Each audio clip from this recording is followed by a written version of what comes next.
Guru Nation, thank you so much for watching. Make sure you like, subscribe, comment, share. It really means a lot to me. We're in the golden era of sites. I believe that for the next decade or so, and I think it's just starting, for the next decade or so, plus or minus 3 years, my prediction is the industry is going to consolidate throughout that period. The site networks will become bigger and stronger, and you're going to see that word thrown around more often. So, I got asked a question from a viewer that I thought was really important. How do you vet a site network? And their actual question was, our site was sent a proposal to join a site network and participate on a study. Can you provide tips on how to vet the organization? They gave me the name. I'm not going to mention it. I looked it up.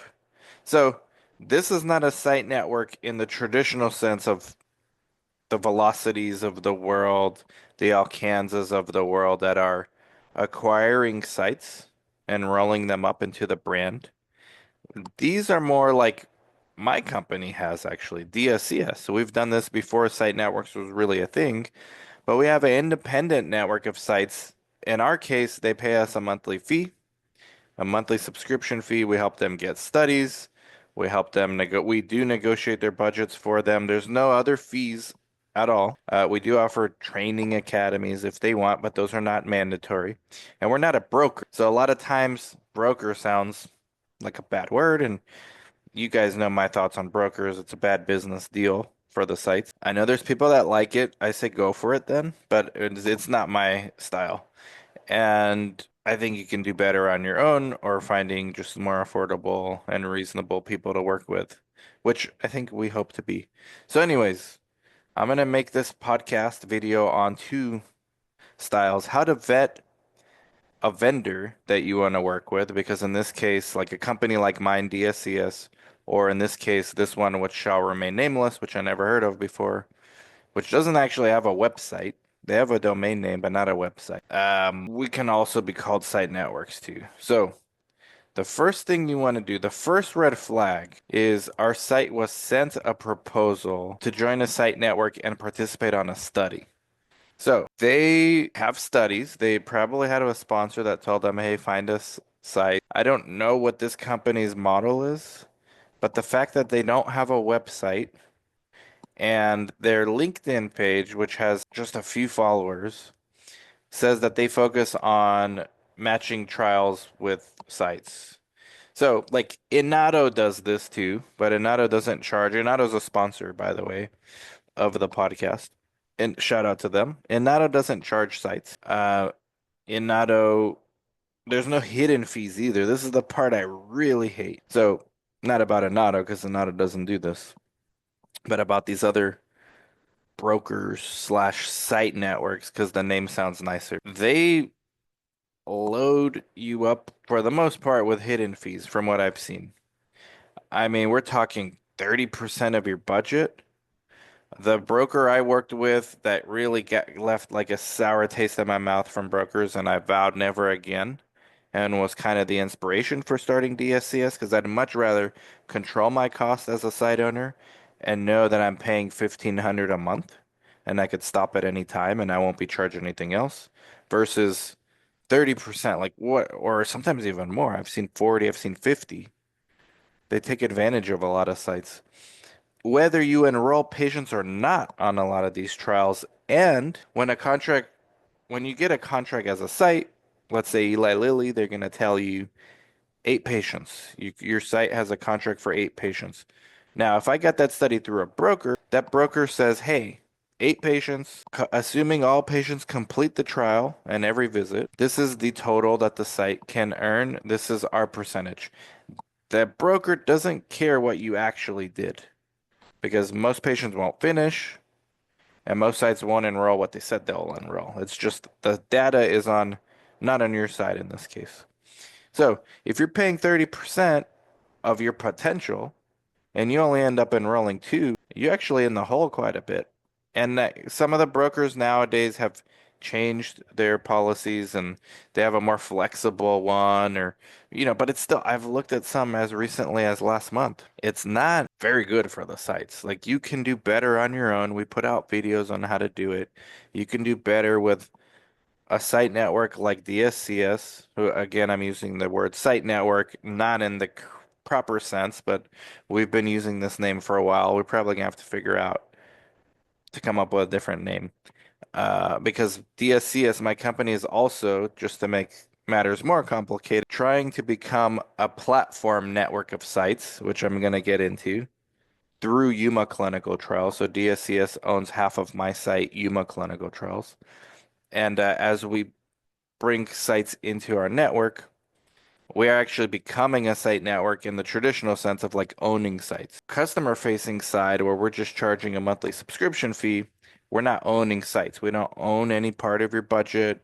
We don't own equity in your site. We don't hold you to restrictive, any future study you get, you owe us a percentage. You got to be careful. So when it comes to vetting these companies, the first thing I would do when they say site network, because as that gets more popular, everyone's going to start using it. This is why we got to change ours somehow to not confuse people. Look at their business model. What's the business? Who's paying who? How are they making their revenue? And ask these questions. So when I got on the phone with Inato the first time, it was a Zoom call. I was like, wait, so there's no hidden fees, and Inato doesn't control my contract or my budget. There's no like back end broker fees. I was kind of expecting this because I'm just so used to this industry being a cesspool of that kind of activity and behavior. And they were laughing. They're like, no, no, it's like you literally don't pay us anything. We get paid from the sponsor. The catch with Inato is you have to have therapeutic area expertise for your PIs. So there's always a catch somewhere, because sponsors are paying them to find experienced sites. Now, other vendors will charge, like us, a monthly fee because we work with inexperienced sites. And we'll find studies, we'll find those sponsors where it might be okay not to have experience, and you only need to deal with that once. And then we have a blueprint for how to do it. And then the sites that want to join and partner with us, like equity partners, there's no way to apply, have to reach out because we have limited, we're thinking to have maybe 10 sites initially join our network as partners as we start rolling this out. So you got to start, the first thing I would do is look at what kind, are they really a site network in the traditional sense? Where you're going to own equity. They're going to take over half of your site and you're going to own equity in their company and it'll roll over into the corporate stock because that's a traditional site network. And then you vet them that way. But let's look at how to vet these vendors first. So again, categorize them. Don't just assume, okay, you heard site network, that's what it means, that you're going to join their site and you own shares in their company stock. Analyze the business model. Number one. If there's a broker at all, and I warn you to stay away from brokers. I don't care if they name themselves something else. If they're getting a percentage of your revenues, they are a broker. Even worse, if they're getting a percentage of your potential revenues, they are an even worse of a broker.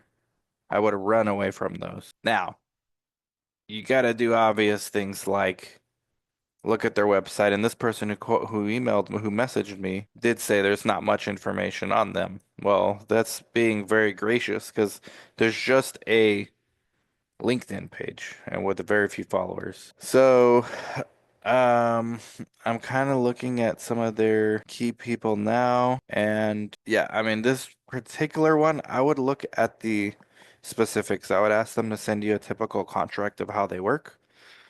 But if it's anything broker, again, I would stay away. If that's the risk you want to take, take it. Now, this is how I vetted Inato. This is how I vetted other brokers before we created DSCS. And this is how I created DSCS with Chris, knowing that sites would be looking for this and there was no subscription model. The reason there's no subscription models depend on volume, and most companies in this space don't have volume. They rely on finding you somehow. We rely on, thankfully, YouTube and you finding me. So it makes it a lot easier for us to not have to sell and to not have to extract everything we possibly can out of anyone who comes our way. Like someone who's fishing and hasn't got a bite. all day. They get super excited when they get one bite. We get bites multiple times a day, and there's sites we've turned down. We said, look, we can't work with you. I don't think we can offer what you want. So you want to look for transparency, you want to look for honesty.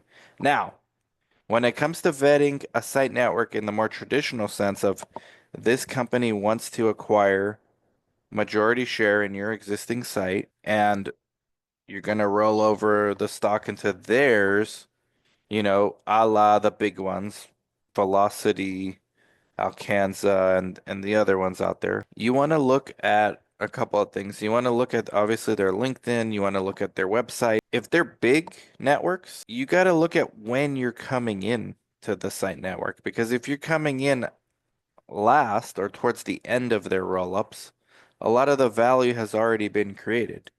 Like if you're site number 74 and their goal is to have 100 sites, a lot of the value is already extracted. Now, maybe you're okay with that, but just know that you're going to have less multiples on that side of things. And maybe you're okay with that too. Maybe you want the safer bet because that is a safer bet than joining a site network like, let's say, DSCS when we do end up rolling it out where you maybe are site number 4 when we ask you if you're interested in joining us. It's riskier for you because you're rolling in, like, we'll give you some money for your existing half of your site, but then the other half gets rolled into equity in the parent company. And when that happens, you got to trust the leadership.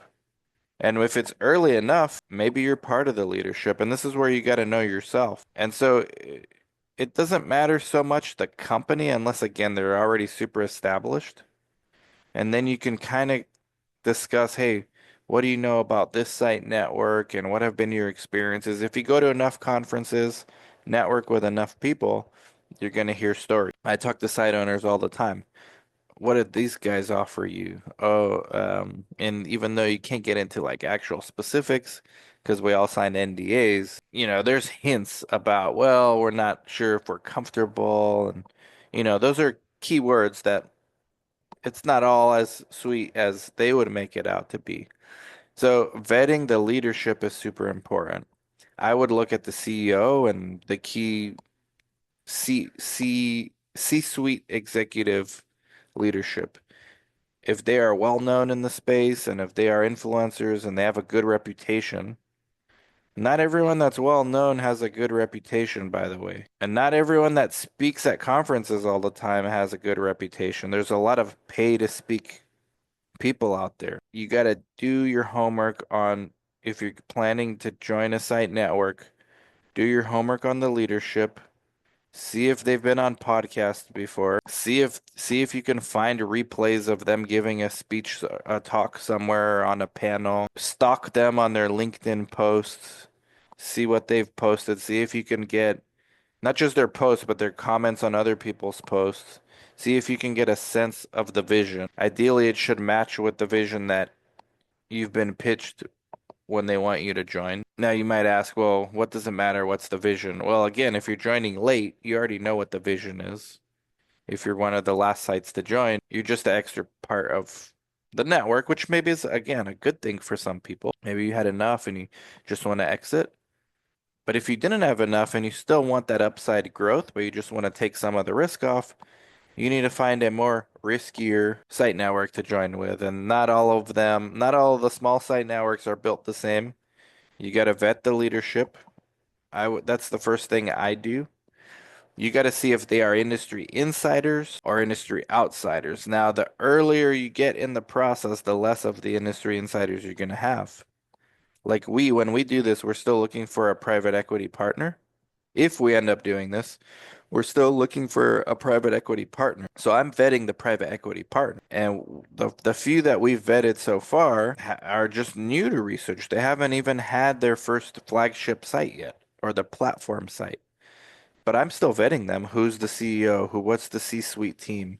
What other industries have they been in? Is there synergies between their existing portfolio? A lot of them own medical clinics but don't do research yet.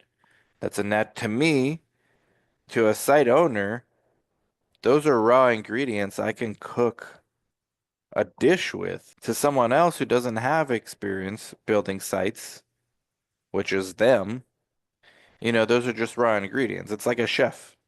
I mean, I'm a horrible cook. So if you put me with a professional chef in the same kitchen with the same ingredients, my thing's gonna come out tasting like crap, and theirs is gonna come out tasting like a chef did it. Same thing with these research sites.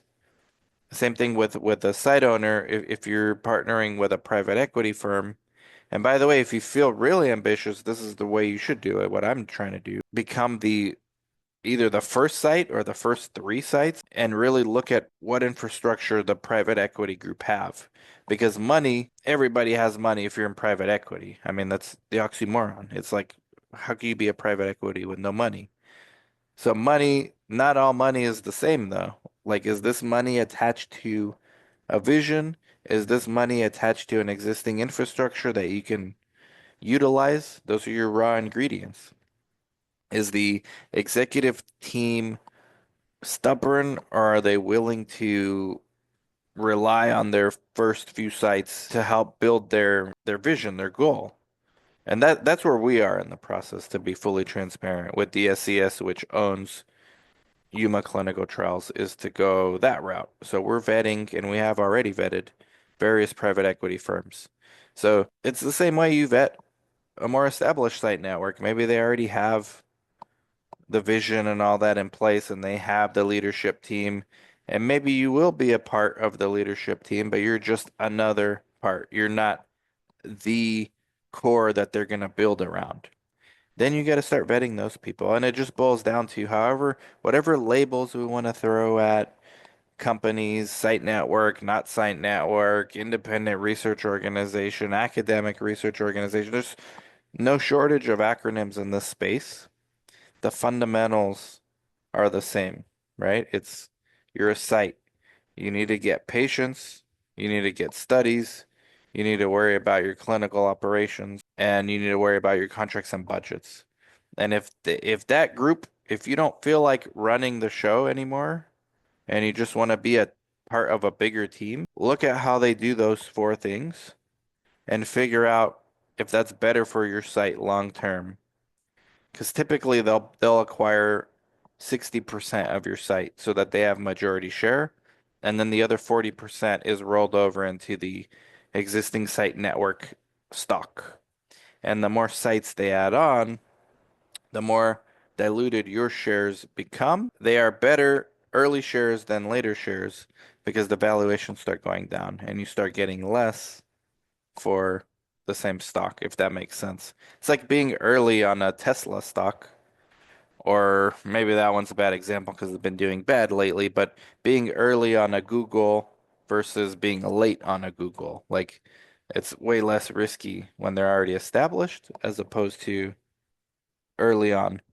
So same thing if you're joining a site network as a site. Now, if you are the flagship site or what's called the platform, there is no vetting the infrastructure, there is no vetting the research team. You are the research team. You are vetting the private equity people. And maybe there is some loose formation of a research team and you're going to be a part of it, of the founding team. That's fine too. I would want to know who my partners are that I'm going to be working with. So that's how you vet. Simple things. One of the PE groups that we vetted, they actually invited us. I mean, super classy organization.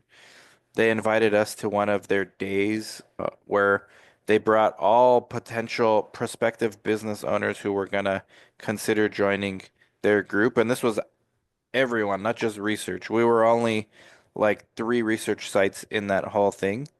The other 50 companies that were there were from different sectors like veterinary medicine, dental, rehab, industrial, just everything that this private equity had portfolios for were there. But to me, and like they actually spent a lot of money. We were put in the Four Seasons. They told us whatever expenses you get during these 3 days, it's on us.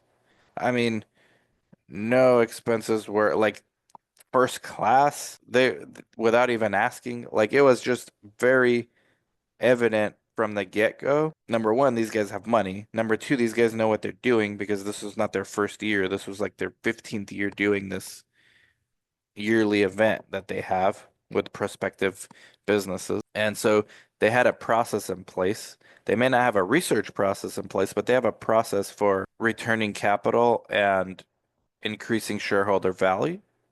So to me, that was no concerns there. The concerns were they didn't know anything about research, so the concerns were how reliant they were gonna be on me and my team, which we actually wanted to take over. There was a few other groups they were also talking to, so my concern really became, well, do we have to share the vision now with these other two or three sites that may or may not join? And that talk's been put on hold um, due to internal things they have going on. But it might come back, and we're still looking. We're actively looking while growing our site.